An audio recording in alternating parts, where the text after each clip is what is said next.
ദേവസ്വം ബോർഡിനെ അയ്യന്റെ സ്വത്ത് കാക്കാനുള്ള ബോർഡായി കാണുന്നതിന് പകരം കക്കാനുള്ള ബോർഡാക്കി മാറ്റി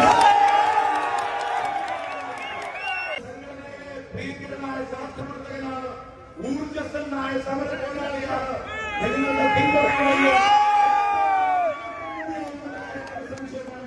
പ്രിയപ്പെട്ട സജിത്തിനെ ഉൾപ്പെടെയുള്ള എല്ലാ സ്ഥാനാർത്ഥികളെയും ഈ നാടിന് വേണ്ടി വലിയ ഭൂരിപക്ഷത്തോടെ വിജയിപ്പിക്കുന്നത് മാത്രം നിങ്ങൾക്ക് എല്ലാവരുടെ സ്നേഹമാണ്.